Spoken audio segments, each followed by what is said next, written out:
Salut à tous les amis, j'espère que vous allez bien. On se retrouve aujourd'hui pour une nouvelle vidéo. Dans cette vidéo, on va traiter de la situation économique du Barça afin de comprendre les possibilités au niveau du mercato, la situation économique plus largement afin de comprendre ce qui peut se passer à moyen et long terme, etc. etc. Donc c'est, on va dire, habituellement la vidéo que je sors juste avant et après les mercatos afin qu'on fasse un petit point sur la situation économique du club, ce qui me semble quand même d'un intérêt assez important puisque souvent l'économie et le sportif est très très lié, encore plus pour un club comme le FC Barcelone qui appartient à ses socios. Allez, c'est parti, on y va. Alors, petit rappel, le FC Barcelone a commencé la saison, a sorti son budget prévisionnel, prévoyant ainsi 11 millions d'euros de bénéfices sur la saison 2023-2024. Il s'agit de la première saison sans deal économique depuis déjà avant Covid, donc c'est intéressant également de le rappeler.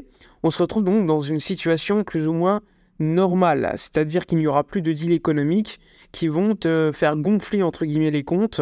Là, tu es dans une situation où il est important d'être sain économiquement, de gagner de l'argent juste en fait par tes revenus, on va dire, ordinaires.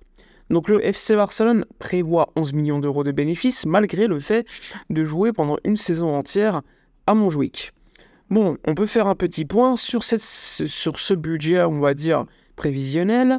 On le sait, le FC Barcelone prévisionne 11 millions d'euros de bénéfices, comme je vous l'ai dit. Dans ce budget-là, il était pris en compte, par exemple, que le Barça aille jusqu'en quart de finale de Ligue des Champions. C'est-à-dire que si le club va, par exemple, en demi, eh bien, l'argent supplémentaire gagné sera, entre guillemets, du surplus par rapport au budget prévisionnel. Et inversement, si tu vas moins loin, eh bien, tu auras un déficit, entre guillemets, par rapport au budget. Donc on le sait, actuellement, le Barça, au niveau Ligue des Champions, est sur les bases à respecter. Il faut également noter que le Barça, néanmoins, au niveau de la billetterie, n'est pas du tout satisfait par Montjuïc, parce que le Barça attendait beaucoup plus de revenus. Même s'il n'y a pas tant de retard que cela, le Barça attend beaucoup plus d'argent au niveau billetterie et depuis quelques semaines, c'est déjà beaucoup plus compliqué de remplir le stade. Alors il faudra évidemment voir lorsque le temps sera un peu plus ensoleillé, mais ça commence à faire son petit effet de jouer dans le froid. Pour les personnes plus âgées, d'aller jusqu'à Montjuïc, ça peut être également compliqué, sachant que la majorité des socios sont des gens assez âgés. Donc ça, c'est un élément. Donc au niveau global, le Barça est en retard sur son budget prévisionnel qui a été donc annoncé au début de la saison. Il y a également un autre élément à tenir compte. Je l'avais expliqué à la fin du mercato d'été, donc le Barça le savait, il y a la fameuse limite salariale qui était sortie. Je crois qu'elle était d'environ 270 millions d'euros selon la Liga, alors que le Barça avait 115 millions d'euros de masse salariale de plus par rapport à cette fameuse limite salariale. Donc ce qui était clair, c'est que le Barça, durant toute cette saison, doit réussir à trouver 115 millions d'euros, entre guillemets, afin de ne pas avoir ce déficit en fin de saison. Alors cet argent, comme on le trouve, notamment par un fameux deal libéraux, donc ce fameux deal libéraux de 40 millions d'euros, on sait que libéraux ne va pas payer, mais si quelqu'un d'autre va payer, eh bien tu auras 40 millions d'euros de trouver. Et ensuite, il te manquera encore 115 moins 40 millions d'euros, 75 millions d'euros à trouver. Ça, tu le trouves également par la baisse de certains salaires ou encore une fois par la vente de joueurs avant le 30 juin 2023. Donc tout cela, c'est quand même une situation assez compliquée. Il y a également le fait, si par exemple le Barça dépasse son budget, donc c'est positif, d'une certaine somme. Si par exemple il était budgété 11 millions d'euros de bénéfices et que finalement le Barça en fait 30, eh bien ce surplus va également dans la limite salariale. Enfin bref, tout ça, c'est pour vous dire que le Barça a aujourd'hui un déficit de 115 millions d'euros de limite salariale, masse salariale. Si tu finis la saison avec ce déficit, eh bien ce déficit de masse salariale sera répercuté sur la saison d'après, ce qui peut donc t'amener dans un cercle vicieux qu'on a connu notamment lorsque le Barça était en négatif de limite salariale, masse salariale, durant le Covid. Donc ça nous a frappé pendant 2-3 ans, et là ça continue.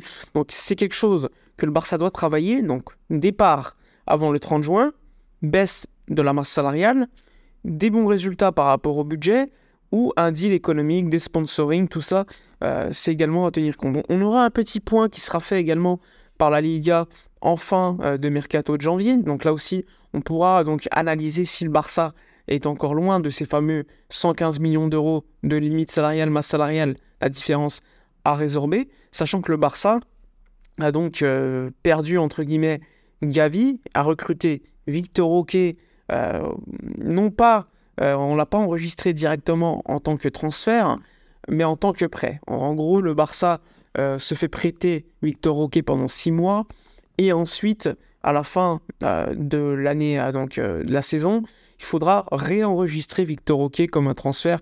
Donc, ça sera nécessaire de générer du fair play, tout comme il faudra également enregistrer de nouveau Inigo Martinez, notamment. Donc, beaucoup de choses à faire. Donc, à mon avis, le Barça, il va falloir vendre des joueurs assez rapidement le 30 juin. Avant le 30 juin, c'est pour ça que un départ en défense centrale, notamment d'un joueur comme Christensen, je ne l'écarte pas du tout, puisqu'encore une fois, c'est un joueur qui a une belle valeur économique et qui malheureusement est venu libre, ce qui signifie une majorité et une plus-value comptable.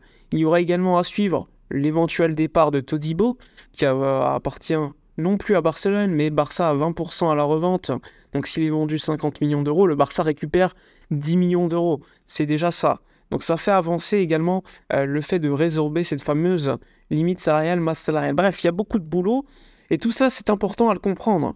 Le Barça, s'il veut être encore une fois compétitif sur le marché des transferts, il va devoir qu'il réserve ses 115 millions d'euros de différence limite masse salariale.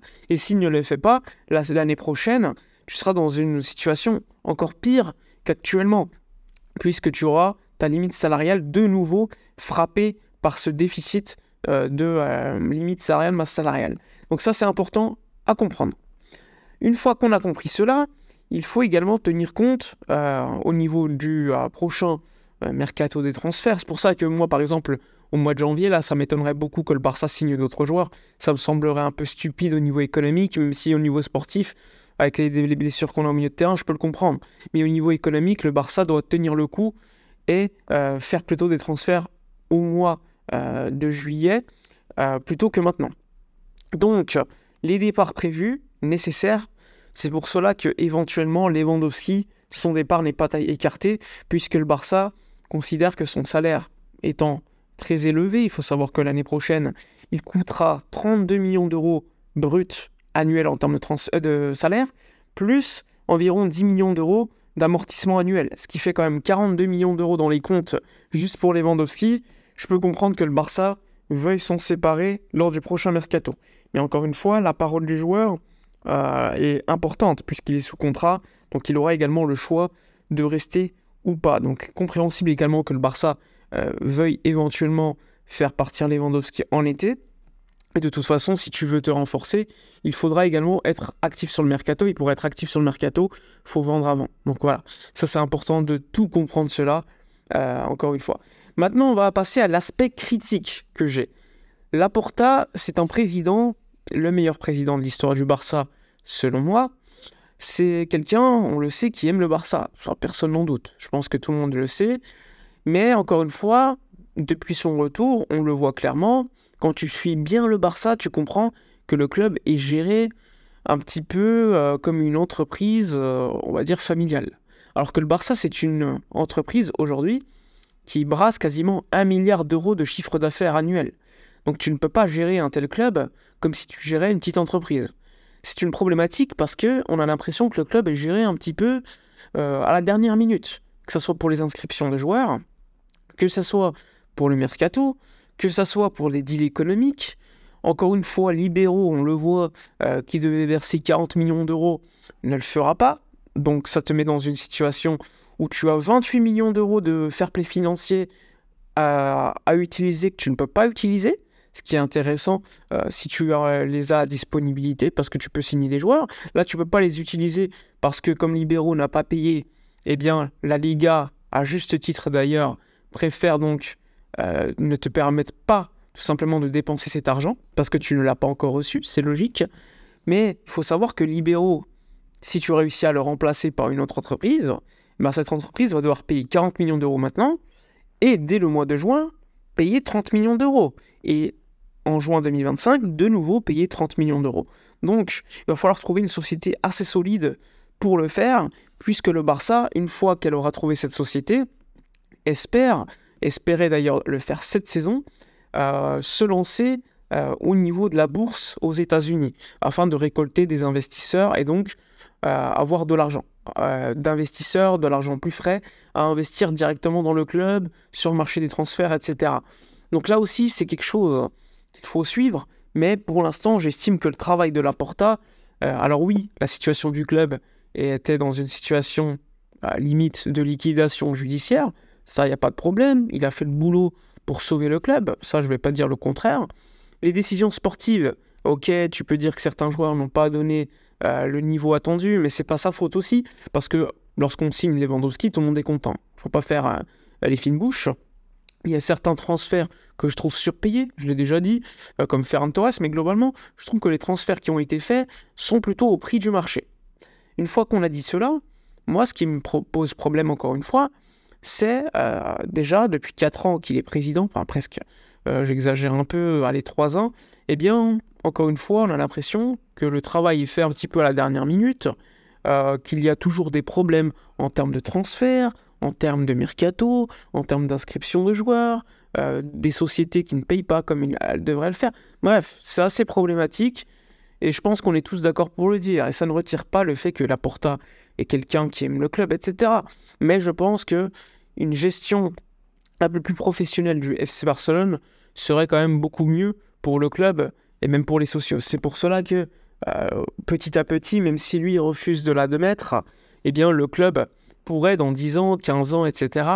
appartenir non plus à ses socios à 100%, comme c'est le cas aujourd'hui, mais s'adapter, on va dire, au marché actuel pour être compétitif, et donc céder une partie de l'actionnariat, comme un petit peu en Allemagne, à des sociétés privées qui mettraient du cash, faire des augmentations de capital et qui te permettraient de lutter plus efficacement. Il faut savoir que le Barça, c'est historiquement un club, économiquement en tout cas, qui perd de l'argent.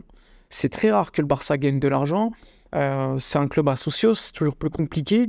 Mais lorsque tu fais face à un marché qui coûte encore plus d'argent, qui augmente constamment les salaires, les prix des transferts, eh bien, quand tu es un simple club à socios, même si tu as créé beaucoup d'argent et que tu as un chiffre d'affaires élevé, eh bien, c'est compliqué quand même. C'est beaucoup plus compliqué qu'avant. Déjà qu'avant, on perdait quand même beaucoup d'argent de manière ordinaire. Donc, voilà pour le point économique que je voulais faire avec vous. Si vous n'êtes pas d'accord, n'hésitez pas à me le dire. N'oubliez pas à liker, commenter, partager. Moi, je vous dis à la prochaine et d'ici là, comme d'habitude, portez-vous bien.